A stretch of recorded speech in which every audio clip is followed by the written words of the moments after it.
7 वर्षमा 7 लाख मान्छे भिजिट भिसामा बाहिर गएको छ र 20,000 फर्काइएको छ। यो 2-4 जना हो। एउटा कर्मचारीकै बारेमा अनुसन्धान भइरहेकै बारेमा नियन्त्रण भएको र थप बयान प्रक्रिया आरम्भ भएकै आधारबाट एउटा मन्त्रीले राजीनामा दिने हो भने प्रत्येक दिन एकजना मन्त्रीले यो देशमा राजीनामा दिनुपर्छ, अर्को बन्छ।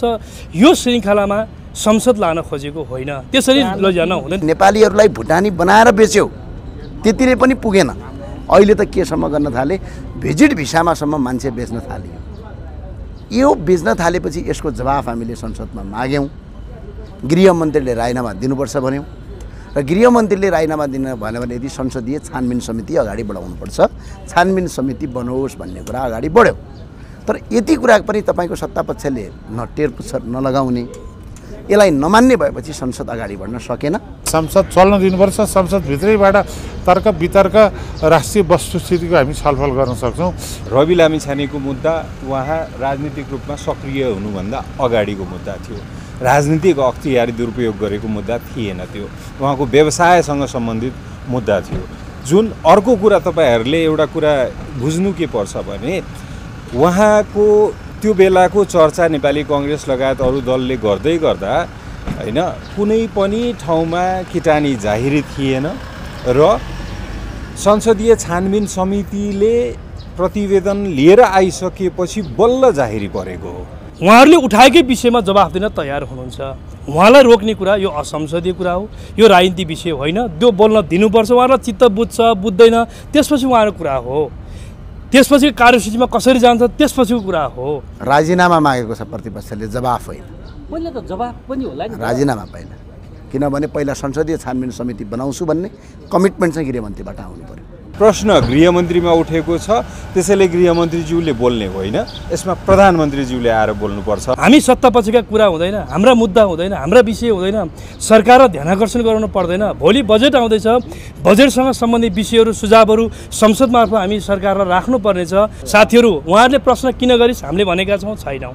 उहाँहरूले खबरदारी गर्नुपर्छ, गर्नुहोस्, तर भ्रम सिर्जना गर्ने गरी गलत दिशातर्फ मुलुकलाई लैजानका लागि र नकारात्मक भाष्य स्थापित गर्नका लागि होइन। भुटानी शरणार्थीको काण्ड भयो, गृहमन्त्रीज्यू आउनुभयो, उहाँले त यसको छानबिन गर्नु होला भनेर हाम्रो आशय थियो, हाम्रो अपेक्षा थियो। संसदमा गृहमन्त्री बोल्न जाने कुरालाई नै अवरोध सिर्जना गरेर सरकारलाई संसदमा रोस्टममा पुग्ने कुरालाई यस प्रकारको चाहिँ अवरोध वा नाकाबन्दी लगाउने जे प्रकारको प्रमुख प्रतिपक्ष लगायत प्रतिपक्षको कार्यशैली रह्यो, यो असाध्यै दुःख छ। देशका नागरिकलाई बेच्ने गिरोहहरूलाई संसदमा एउटा छानबिन समिति बनाऊ भन्दा पनि सरकारले अटेरी गर्न मिल्छ?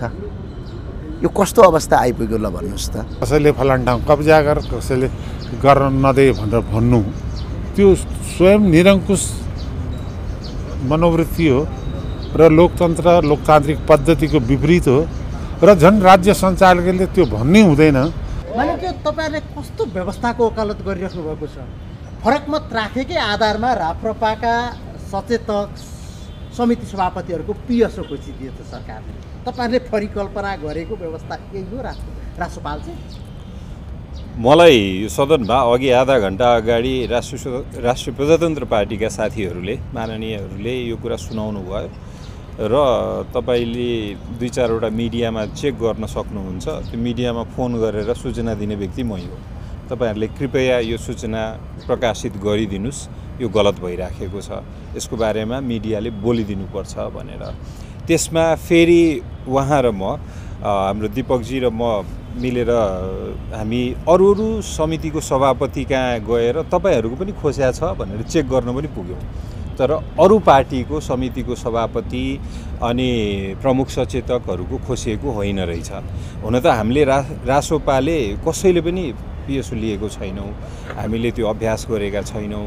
तर अरू पार्टी जसले लिनुभएको छ उहाँहरूको चाहिँ खोसिएको छैन रहेछ। त्यसैले यसको विरोध हामी पनि गर्छौँ। उहाँहरूको जुन राजनीतिक धरातल र सिद्धान्त छ त्यसको समर्थन हामी गर्दैनौँ, तर उहाँहरूप्रति विभेदपूर्ण जुन व्यवहार हुन्छ र उहाँहरूको अभिव्यक्ति स्वतन्त्रता जुन कुण्ठित गर्ने प्रयासहरू हुन्छ त्यसको लागि चाहिँ हामी लडिरहन्छौँ। किनकि राजनीतिक रूपमा फरक धरातलमा हुँदैमा एक राजनीतिज्ञले अरू राजनीतिज्ञलाई उहाँहरूको जुन आधारभूत अधिकार छ त्यसको सुरक्षाको लागि चाहिँ सघाउनुपर्छ भनेर हामी त्यसमा जुन अहिले गृह प्रशासनले मन्त्रालयले र अहिलेको गठबन्धनले जे अभ्यास गरेको छ त्यसको विरोध गर्छौँ हामी र हामीले परिकल्पना गरेको व्यवस्था त्यो होइन। जस्तो गृहमन्त्रीज्यू हिजो पनि आउनुभयो, शालीन रूपमा बस्नुभयो, जवाफ दिन खोजिराख्नु भएको छ, तपाईँहरूले हिजो पनि दिनु भएन, आज पनि जवाफ दिन आइराख्नु भएको छ, दिनु भएन। यसो अलिकति बोल्न दिउँ जस्तो लाग्दैन त्यति? एउटा कुरा के हो भने एउटा प्रश्न जोड्छु ल। जति बेला राष्ट्रसभाको गृहमन्त्री हुनुहुन्थ्यो रवि लामिछाने पार्टी सभापति, त्यस बेला पनि ठ्याक्कै यस्तै घटना घटेको थियो। त्यस बेला गृहमन्त्रीलाई पटक पटक बोल्न आग्रह गर्दाखेरि पनि उहाँले समय पाउनु भएन। अहिले तपाईँहरूले ठ्याक्कै त्यसैको पैँचो फर्काइराख्नु भएको छ। होइन, तपाईँले अलि यसरी नहेरिदिनुहोस् होइन। यो पूर्वाग्रह र आग्रहको राजनीति होइन। यसमा दुईवटा पाटोमा म जवाफ दिन्छु। यो जुन तुलना गरिराखेको छ नि गठबन्धनका नेतृत्वहरूले गत वर्षको घटना र यसको पालो पैँचो हो बदला लिइराखेको छ भनेको त्यो बौद्धिक दरिद्रता हो, उहाँहरूको अलि सङ्कुचित सोच हो। किनकि त्यो र यो मुद्दा कम्पेयर गर्नै मिल्दैन। यो राज्य व्यवस्थामा रहेर गरेको अख्तियार दुरुपयोग हो। रवि लामिछानेको मुद्दा उहाँ राजनीतिक रूपमा सक्रिय हुनुभन्दा अगाडिको मुद्दा थियो। राजनीतिक अख्तियारी दुरुपयोग गरेको मुद्दा थिएन, त्यो उहाँको व्यवसायसँग सम्बन्धित मुद्दा थियो।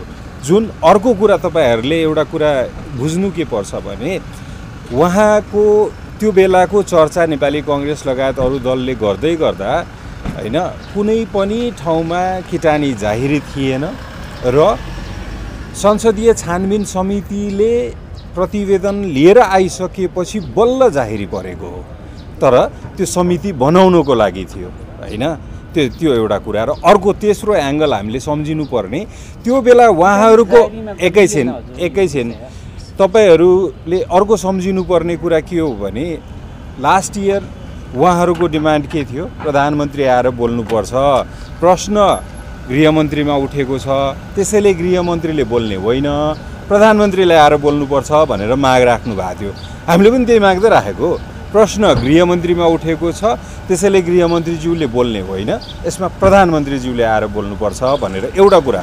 अर्को महत्त्वपूर्ण कुरा तपाईँहरूलाई म सुनाउन चाहन्छु, यो एकदमै प्राथमिकताको साथ। तपाईँहरूले गोविन्दराज जोशी जब गृहमन्त्री हुनुहुन्थ्यो त्यो बेलादेखि रातो पासपोर्टको दुरुपयोगबाट मानव तस्करी सुरु भएको हो। त्यो कुरा हामीले सम्झिनुपर्छ। अनि अर्को कुरा, कुनै बेला युरोपमा जानको लागि जर्मनी जस्तो देशमा जानको लागि पनि नेपालीलाई भिजा लाग्दैन थियो, भिजा अन अराइभल दिन्थ्यो।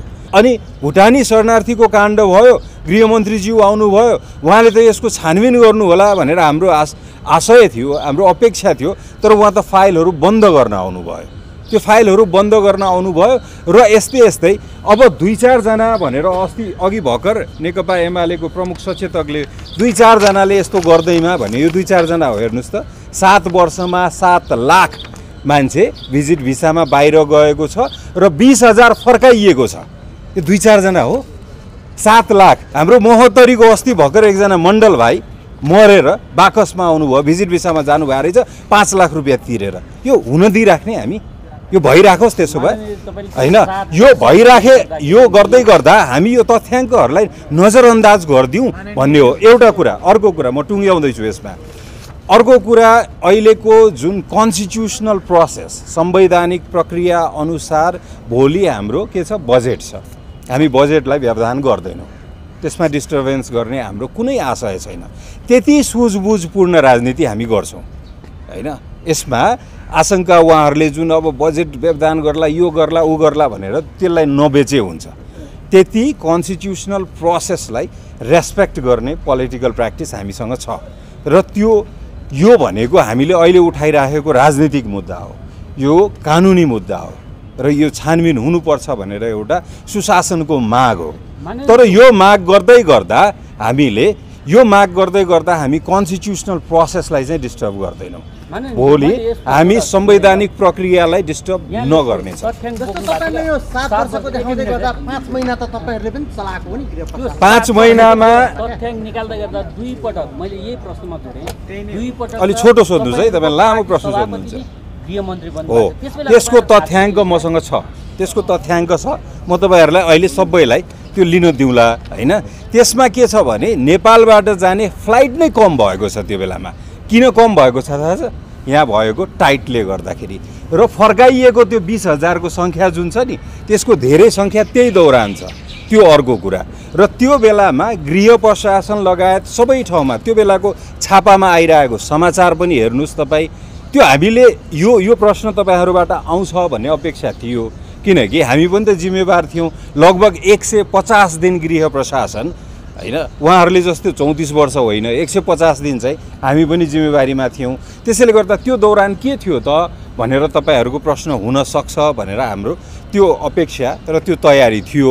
यसमा हामीसँग तथ्याङ्क नै छ त्यो दौरान के भएको थियो। यो 7 लाखमा फर्काइएको सङ्ख्या त्यो दौरान धेरै छ। तपाईँको दाबी त कस्तो भन्दा अहिले डोनाल्ड ट्रम्पले पनि फर्काइदियो नि केही नेपाली, त्यो गृहमन्त्रीले क्रेडिट लिन मिल्छ त त्यस्तो कुराहरूमा विदेशबाट फर्काइदिएको सवालमा चाहिँ? कुन गृहमन्त्रीले? जस्तो त्यो विदेश उनीहरूले फर्काइदिएको विषयमा चाहिँ तपाईँको यहाँको हाम्रो नेपालको कारणले फर्काइयो भन्न मिल्छ कि मिल्दैन? होइन होइन, एयरपोर्टबाट फर्काइएको कुरा गरेँ मैले। कुनै तेस्रो कन्ट्री पुगेर फर्काएको होइन। यहाँ एयरपोर्टबाट तपाईँको प्रक्रिया मिलेन, डकुमेन्ट मिलेन भनेर त्यो फर्काउँदाखेरि त डोनाल्ड ट्रम्प कहाँबाट आयो त्यहाँ होइन?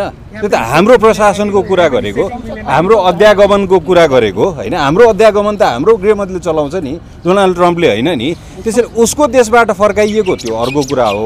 त्यसमा तपाईँले भन्नुभएको तर्क लाग्छ होइन, त्यसको क्रेडिट हामीले लिनु मिल्दैन, किनकि हाम्रो प्रक्रियाले त उसलाई रिलिज गरिसकेको थियो नि होइन।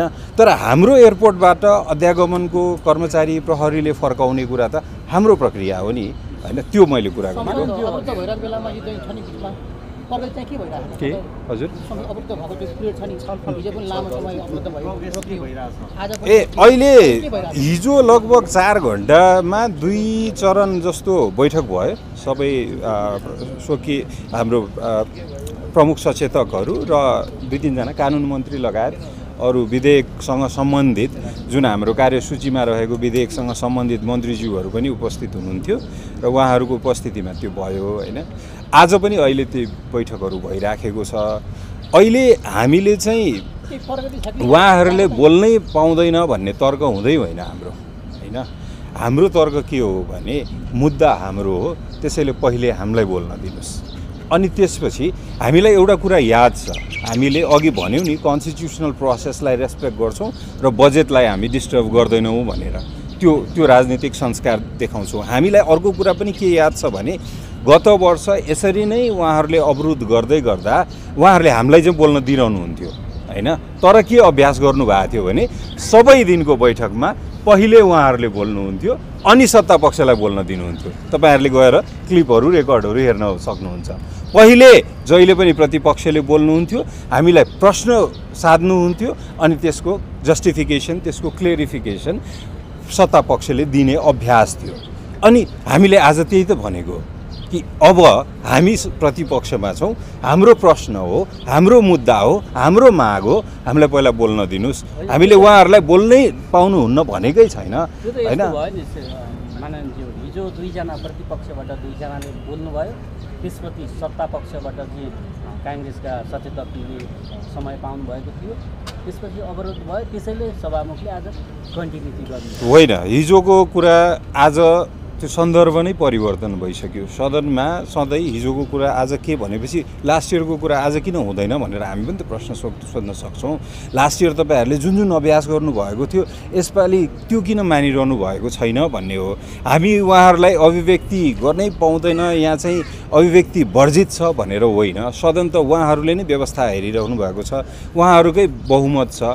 तर हाम्रो कुरा सुन्न दिनुहोस्, बोल्न दिनुहोस्, हाम्रो प्रश्न राख्न दिनुहोस्, हाम्रो तर्क राख्न दिनुहोस्, हाम्रो तथ्याङ्क राख्न दिनुहोस्, त्यसपछि तपाईँहरू जवाफ दिनुहोस् न भन्ने हो।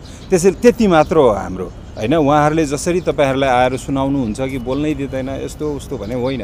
हामीलाई पहिला बोल्न दिनुहोस् भन्ने मात्र हो। तपाईँहरूको तथ्य र तर्क सुनेपछि सत्ता पक्षका सांसदले जवाफ दिने कि गृहमन्त्रीले जवाफ दिन पाउने? गृहमन्त्री माथि प्रश्न उठेकोले गर्दा गृहमन्त्रीले जवाफ दिने होइन। मैले हिजो पनि तपाईँहरूको अगाडि आएर निवेदन गरेको थिएँ, कुनै परिवारको सदस्यमा प्रश्न उठेपछि त्यही सदस्यले जवाफ दिँदैन, त्यसको जिम्मेवारी उसको अभिभावकले आएर लिन्छ कि मेरो परिवारमा कोही एकजना बदमास निक्लियो, उसमा प्रश्न उठ्यो, यसमा चाहिँ म निष्पक्ष छानबिन गर्छु र यसमा चाहिँ सबै कानुन सम्बद्ध प्रक्रिया हुन्छ भनेर म आश्वासन दिन्छु भनेर त अभिभावकले जिम्मा लिदिनु पर्यो नि हैन प्रधानमन्त्रीले जवाफ दिनु पर्यो भन्ने हो हैन र यो कुरा चाहिँ तिमीहरूले माग राख्न पाउँदैनौ भनेर उहाँहरूले भन्न पाउनुहुन्न किनकि गत वर्ष उहाँहरूको माग प्रधानमन्त्रीले जिम्मा लिनुपर्छ प्रधानमन्त्रीले जवाफ दिनुपर्छ भन्ने नै थियो हैन त्यसैले गर्दा उहाँहरूले त्यो गर्नुभयो हामीले गर्न पाउँदैनौँ भनेर चाहिँ उहाँहरूले जे गर्नुभएको थियो त्यही रिपिट गर्न खोजे पनि होइन हामीले भन्यौँ नि भोलि राजनीतिक रूपमा संवैधानिक प्रक्रिया हो बजेट त्यसलाई हामी रोक्दैनौँ त्यति राजनीतिक सुझबुझ हामी देखाउँछौँ धन्यवाद हिजोको संसदको बैठक विशेष गरी गृहमन्त्रीसँग केही प्रश्न गरेर प्रमुख प्रतिपक्षका कारणले गर्दा अवरोधका कारणले गर्दा हिजो रोकियो प्रमुख प्रतिपक्षले आजको बैठक रोकौँ भोलि सहज ढङ्गले अगाडि बढाउनका लागि बाथरुम लगाउँछौँ उहाँले हिजो भन्नुभयो त्यस बमोजिम हामीले हिजोको बैठक स्थगित गऱ्यौँ आज हामीले बैठक आह्वान भएको थियो आजको बैठकमा हामीले अरू सरकारी बिजनेसमा प्रस्तावित कार्यसूचीका अन्य कार्यभारहरूका बारेमा कसरी जाने भन्ने कुरा त्यो दोस्रो विषय हो प्रश्न उठिसकेपछि नेपाल सरकारको तर्फबाट माननीय गृहमन्त्रीज्यूले जवाफ दिन्छु समग्र घटनाका बारेमा बताउँछु संसदलाई भनिसकेपछि संसदमा गृहमन्त्री बोल्न जाने कुरालाई नै अवरोध सिर्जना गरेर सरकारलाई संसदमा रोस्टममा पुग्ने कुरालाई यस प्रकारको चाहिँ अवरोध वा नाकाबन्दी लगाउने जे प्रकारको प्रमुख प्रतिपक्ष लगायत प्रतिपक्षको कार्यशैली रह्यो यो असाध्यै दुःखद छ यो ढङ्गबाट संसदलाई अगाडि बढाउने कुरा यो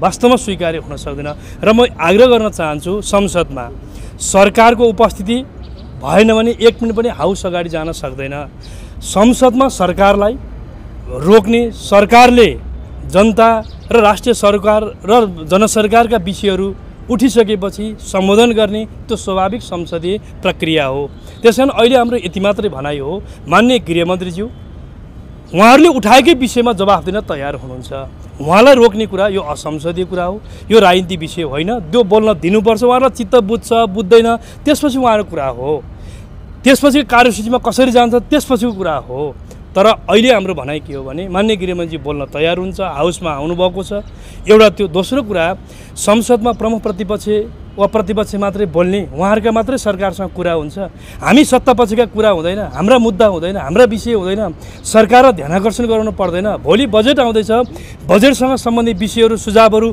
संसद मार्फत हामी सरकारलाई राख्नुपर्नेछ भोलिको बजेट भए संवैधानिक हिसाबले भोलि बजेट प्रस्तुत हुँदै गर्दा आर्थिक सर्वेक्षण आज प्रस्तुत गर्नुपर्छ त्यो कानुन बमोजिम नियमावली बमोजिम गर्नुपर्छ यस्ता कुरामा पनि अवरोध सिर्जना गर्ने जे व्यवहार प्रदर्शन भयो यो दुःख छ यस हिसाबले जान हुँदैन फेरि पनि हामी आग्रह गर्न चाहन्छौँ संसदमा सत्तापक्ष पनि बोलौँ प्रतिपक्षहरू पनि बोलौँ सरकारले बोल्छु भनेको छ घटना विषयका बारेमा जवाब दिन्छु भनेको छ उहाँको पनि कुरा सुनौँ चित्त बुझ्दैन फेरि उहाँहरू फेरि आफ्नो कुरा राख्न पाउनुहुन्छ राख्न हुँदैन पाउनुहुन्न भनेर हामी पनि भन्दैनौँ हामी अवरोध गर्दैनौँ तर हामी बोल्दाको अवरोध किन गर्ने हामीले बोल्न किन नपाउने गम्भीर विषय उठाएको छ नि मानव तस्करी जस्तो विषयमा एउटा छानबिन समिति गठन गरौँ त्यो छानबिन समितिले निष्पक्ष छानबिन गर्छ अनि संसद अगाडि बढ्छ भनेर भन्नुभएको छ म साथीहरूलाई सरकारलाई त्यो छानबिन समिति गठन गर्नको लागि चाहिँ किन आपत्ति सुन्नु साथीहरूलाई म आग्रह गर्न चाहन्छु हामी कस्तो प्रणाली विकास गर्न खोज्छौँ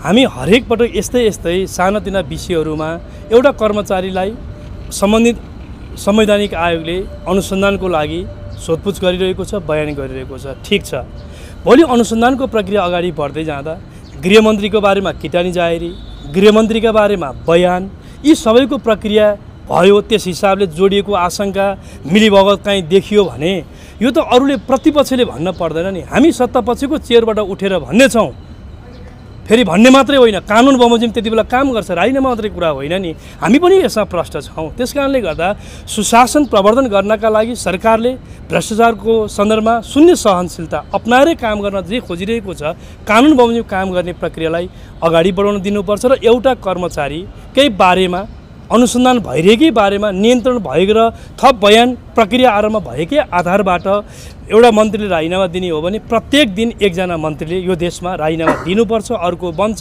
यो श्रृङ्खलामा संसद लान खोजेको होइन त्यसरी लैजान हुँदैन त्यसकारण यति कुरा गरौँ म आग्रह ठिक छ यो विषय गम्भीरताका साथ सुन्नुहोस् यो विषय गम्भीर विषय हो मानव तस्कर जस्तो विषय भिजिट भिसामा नेपाली जनतासँग पैसा लिएर एकाध व्यक्तिले सेटिङमा लाभ हासिल गर्ने कुरा यो गम्भीर डरलाग्दो खतरनाक विषय हो। यसको रुटमै पुगेर जरातमा पुगेर टप टु बटम अनुसन्धान गर्नुपर्छ, यो हाम्रो माग हो। यही माग गर्न पनि हामी संसदबाट बोल्न चाहन्छौँ। यही बोल्न किन हामीलाई प्रतिपक्षले नाकाबन्दी लगाउँछ? हामी त्यस कारणले गर्दा सुन्नुहोस्, सम्बन्धित विषय हिजो पनि यहाँहरूलाई थाहा छ, अघिल्लो पटक पनि यति नै बेला यति नै समयमा मान्य गृहमन्त्रीजी त्यति बेला तत्कालीन गृह रवि लामिछानेजी हुनुहुन्थ्यो, उहाँलाई बोल्न दिएन। हामी सबैले भन्यो बोलीलाई बोल्न दिनुहोस्। उहाँको विषय के आउँछ? न राजीनामा पो आउँछ कि तपाईँहरूलाई चित्त बुझ्ने जवाफ पो आउँछ कि? पहिला सम्बन्धित विषय सम्बन्धित पात्रले जवाफ दिने यो एउटा चाहिँ यो प्राकृतिक न्यायको सिद्धान्तले पनि त्यो कुरा भन्छ। तर सरकार संसदमा छ अनि गेटेबाट सम्बन्धित मन्त्री वा सरकारलाई थुन्छेक गर्ने यो अवरोध चाहिँ संसदीय लोकतन्त्रमा यो हुन सक्दैन। हाम्रो भनाइ यति हो। उहाँहरूले राख्यो प्रश्न किन राखिस् भनेका छैनौँ साथीहरू, उहाँहरूले प्रश्न किन गरिस् हामीले भनेका छैनौँ। उहाँहरूले खबरदारी गर्नुपर्छ, गर्नुहोस्, तर भ्रम सिर्जना गर्ने गरी गलत दिशातर्फ मुलुकलाई लैजानका लागि र नकारात्मक भाष्य स्थापित गर्नका लागि होइन। त्यसकारण हरेक कर्मचारीका बारेमा हिजो अघिल्ला प्रधानमन्त्री खोज्नुहोस् न, तपाईँहरू खोज पत्रकारिताका साथीहरू हुन्छ, प्रधानमन्त्री भएका बेलामा मुख्य सचिवहरू निलम्बनमा परेका छन् साथीहरू। प्रधानमन्त्री राजीनामा दिनुभयो कि दिनुभएन, कुन प्रधानमन्त्रीको पाला थियो खोज्नुहोस् न। विभिन्न समयमा विभिन्न सचिवहरूका बारेमा मुद्दा दायर भएको छ, सहसचिवको मात्रै हो र ती विषयहरू सम्बन्धित मन्त्रीका विषयहरू रहन्छ। त्यसकारण फौजदारी न्याय प्रणाली अन्तर्गत पनि जो मान्छे बारेमा प्रश्न सृजना भएको छ त्यसैलाई जवाफदेही बनाएर लान सक्यौँ भने समस्या जहाँ हो त्यसैमा हामीले प्रहार गर्न सक्छौँ। त्यसकारण समस्या एकातिर छ अनि आरोप वा जिम्मेवारी चाहिँ अर्कोलाई लिनुपर्छ भन्ने भयो भने खास समस्या समाधान गर्नका लागि हामीले काम गर्न सक्दैनौँ। असल प्रणाली विकास गर्न लागौँ। प्रतिपक्षको उठाएको प्रश्न किन उठाइस् भनेर हामी प्रश्न गर्दैनौँ, तर सरकारले बोल्ने कुरा उहाँहरूले थुन्छेक गर्ने कुरा यो असंसदीय गैर राजनीतिक तरिका हो, यो उहाँहरूले सुधार गर्न पर्छ भन्ने हाम्रो आग्रह। धन्यवाद, नमस्कार। हामी प्रमुख प्रतिपक्ष लगायत प्रतिपक्षी दलहरूले गृहमन्त्रीको भिजिट भिसा प्रकरणमा राजीनामा माग्ने र संसदीय छानबिन समिति नबनाउँदासम्म त्यसको वाचा नगर्दासम्म चाहिँ संसदलाई अगाडि बढ्न नदिने भन्ने कुरा हिजोकै विषयवस्तु हो। र अहिले पनि कस्तो अवस्था छ भने देशका नागरिकलाई बेच्ने गिरोहहरूलाई संसदमा एउटा छानबिन समिति बनाऊ भन्दा पनि सरकारले अटेरी गर्न मिल्छ? यो कस्तो अवस्था आइपुग्यो ल भन्नुहोस् त, एकछिन सम्झिनुहोस् त। यो देशमा युवाहरूलाई त रोजगारी दिएनौ, विदेश जान बाध्य पार्यौ, त्यतिले मात्र पुगेन। भुटानीलाई नेपालीहरूलाई भुटानी बनाएर बेच्यौ, त्यतिले पनि पुगेन। अहिले त केसम्म गर्न थाले, भिजिट भिसामासम्म मान्छे बेच्न थाल्यो। यो बेच्न थालेपछि यसको जवाफ हामीले संसदमा माग्यौँ। गृहमन्त्रीले राजीनामा दिनुपर्छ भन्यौँ र गृहमन्त्रीले राजीनामा दिन भन्यो भने यदि संसदीय छानबिन समिति अगाडि बढाउनुपर्छ, छानबिन समिति बनाओस् भन्ने कुरा अगाडि बढ्यो। तर यति कुरा पनि तपाईँको सत्तापक्षले टेर पुच्छर नलगाउने, यसलाई नमान्ने भएपछि संसद अगाडि बढ्न सकेन। यो सत्तापक्ष र सरकार पक्षका कारणले गर्दा संसद रोकिएको र सभामुखले पनि यसलाई के कुरामा हामीले भन्नुपर्छ भने प्रतिपक्षीहरूले हिजोदेखि नै यो विषयवस्तुमा आफ्ना कुरा राख्छु भन्दाखेरि प्रतिपक्षले नपाउँदै सत्तापक्षका सांसदले पाउने भन्ने विषयवस्तु रहनु। जवाफ मागेको होइन, राजीनामा मागेको, जवाफ त गृहमन्त्रीले दिन्छु भनेर भनिरहेको, राजीनामा मागेको छ प्रतिपक्षले, जवाफ होइन। पहिला त जवाफ पनि होला नि, राजीनामा पहिला, किनभने पहिला संसदीय छानबिन समिति बनाउँछु भन्ने कमिटमेन्ट चाहिँ गृहमन्त्रीबाट आउनु पर्यो। प्रतिपक्षले प्रतिपक्षको दृष्टिकोणले जे अभिव्यक्तिहरू दिइरहेछ त्यो उहाँहरूको दृष्टिकोण। हामी चाहिँ नि के छ भन्दैन, हेर्नुहोस् कुनै पनि व्यक्तिलाई जब आरोप लाग्छ, आरोप लागिसकेपछि त्यस्तो आरोपको प्रतिवाद गर्ने जसलाई चाहिँ नि कानुनी दृष्टिकोणले राइट अफ सेल्फ डिफेन्डेन्ट भनिन्छ, आफ्नो प्रतिरक्षा गर्ने जुन अधिकार हरेक व्यक्तिको अधिकार हो र त्यो प्राकृतिक अधिकार हो भन्दाखेरि एउटा मन्त्रीलाई लागेको आरोपलाई ऊ आफू संसदमा उभिएर आफ्नो कुरा भन्छु भनेपछि त सुन्नु पऱ्यो नि। हाम्रो आग्रह चाहिँ प्रतिपक्षका साथीहरूसँग कि उहाँलाई बोल्नु दिउँ सबभन्दा पहिला। दोस्रो कुरा के छ भन्दैन, हेर्नुहोस् यो वाद प्रतिवाद र संवाद संसदमा भइ नै रहन्छ। संसद भनेकै संसदको जीवन्तता नै त्यसैबाट देखिन्छ, त्यस कारण यसबाट आत्तिनुपर्ने कुरा छैन। तर नेपाली जनताको सार्वभौमिकताको प्रतिनिधित्व गरेर बस्ने संसदलाई बन्दगी बनाएर कसैले पनि राख्दाखेरि त्यो लोकतान्त्रिक पनि होइन जनताको सम्मान पनि हुँदैन। त्यस कारण संसद चल्न दिनुपर्छ। संसदभित्रैबाट तर्क वितर्क राष्ट्रिय वस्तुस्थितिको हामी छलफल गर्न सक्छौँ। त्यस कारणले भोलि बजेट पेस गर्न दिन्छ। त्यो बजेट त 15 गते पेस गर्नै पर्छ, किनभने त्यो संवैधानिक कुरा हो।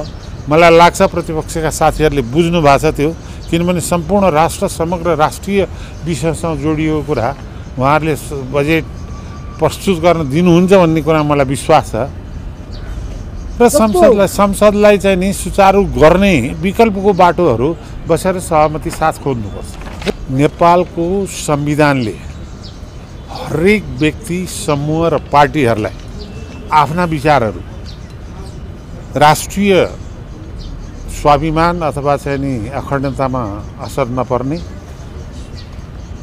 राष्ट्रिय एकतालाई खलल नहुने परिधिभित्र बसेर संवैधानिक अधिकार प्रयोग गर्ने, नारा भाषण जुलुस अभिव्यक्ति दिने अधिकार प्रत्येक नेपालीको अधिकार हो। त्यो नेपालीको अधिकारलाई कसैले फलान ठाउँ कब्जा गर, कसैले गर्न नदे भनेर भन्नु त्यो स्वयं निरङ्कुश मनोवृत्ति हो र लोकतन्त्र लोकतान्त्रिक पद्धतिको विपरीत हो र झन् राज्य सञ्चालकले त्यो भन्नै हुँदैन। त्यसकारणले उहाँहरूले जहाँ गर्नुहुन्छ आफ्नो जहाँसम्म अहिंसक हुन्छ त्यो बेलासम्म चाहिँ नि त्यसलाई चाहिँ नि राज्यले कुनै किसिमको हस्तक्षेप गर्नुहुन्न भन्ने काङ्ग्रेसको दृष्टिकोण हो, लोकतन्त्रको दृष्टिकोण हो। गैर संवैधानिक हो। अब हेर्नुहोस्, प्रधानमन्त्रीले जे भन्नुभएको छ त्यो मैले पहिला पनि भन्छेँ, यो लोकतान्त्रिक पद्धति र प्रक्रिया सुहाउँदो भएन। उहाँले यसमा गम्भीर भएर सोध्नु।